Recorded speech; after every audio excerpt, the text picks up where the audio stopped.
I never will understand what's happening.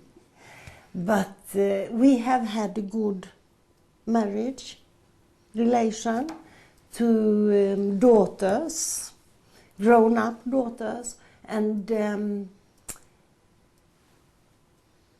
suddenly something happens, and I couldn't understand why, but he became violent after 20 years marriage. And this started immediately, not with words or something like that. It started immediately that he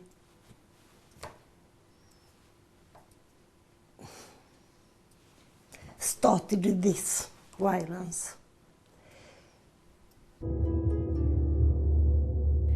15 years ago, Eva Britt Svensson decided to escape from a husband who was beating her. She said he controlled everything, including her bank account.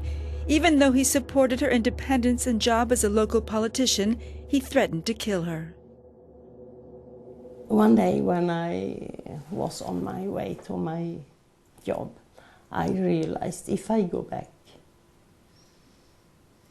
tonight, I will not survive another night.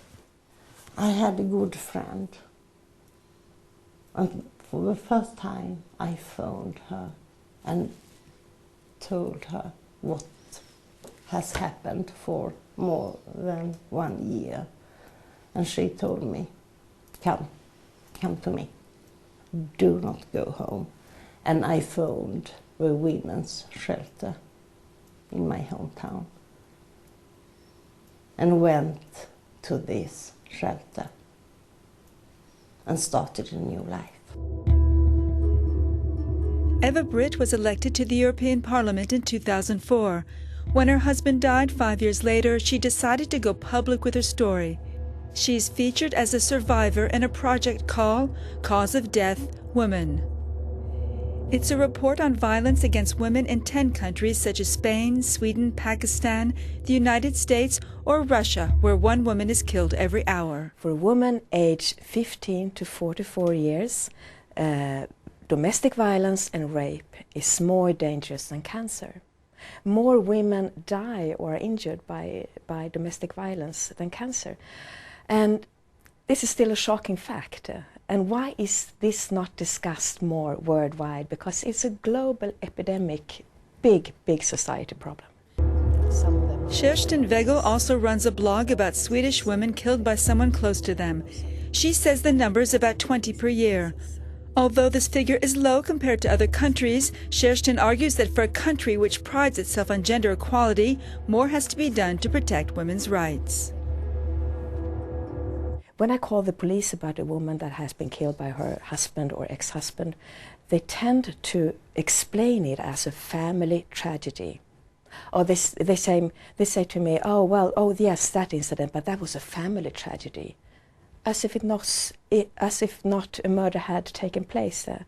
And this makes me so upset every time. It's not something private, it's not a family matter, it's not something that should be kept away from society and talk in low voices about. It should be spoken about. Speaking out. This is the main message behind this video, which is part of the Swedish police's campaign against domestic violence. And the police say it's working. Last year, 35,000 cases of violence were reported. This figure includes all forms of violence, including those against children.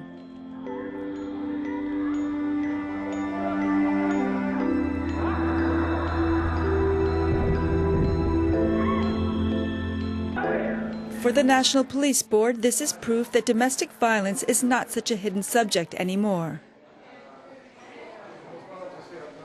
There is a huge grey zone when it comes to the number of complaints filed, but there's also been an increase in the number of cases of violence against women reported in the past decades.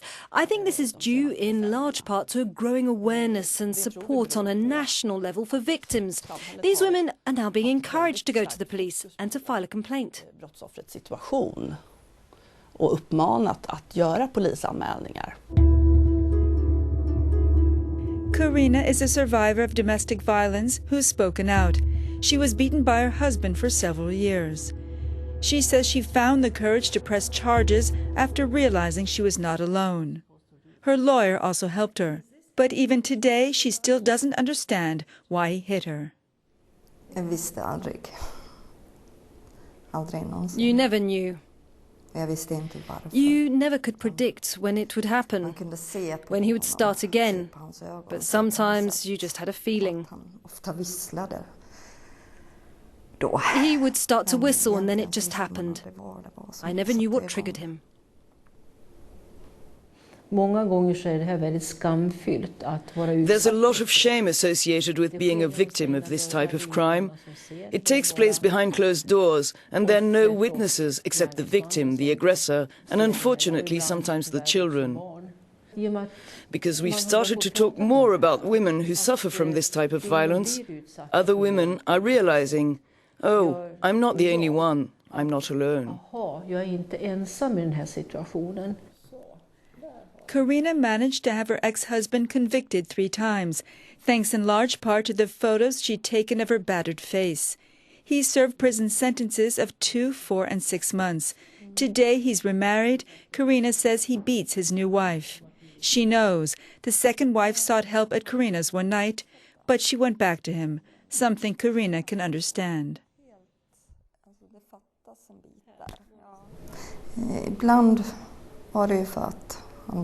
In the beginning it was the promises that this would never happen again, that he understood what he'd done, and I believed him.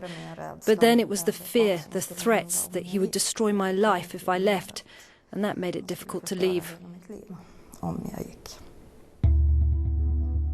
It's estimated that almost 1 in 7 women in Europe over the age of 16 has suffered domestic abuse in a relationship, some paying the ultimate price with their life.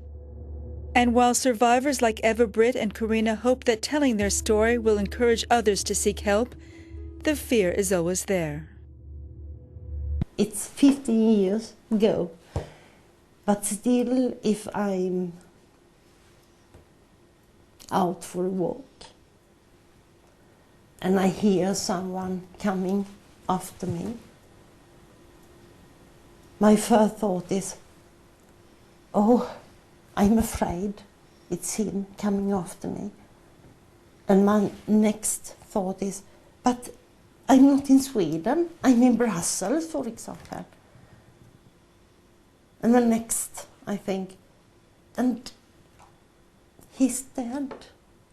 It's not necessary for me to be afraid now, but despite that, I have this feeling at once, I'm afraid.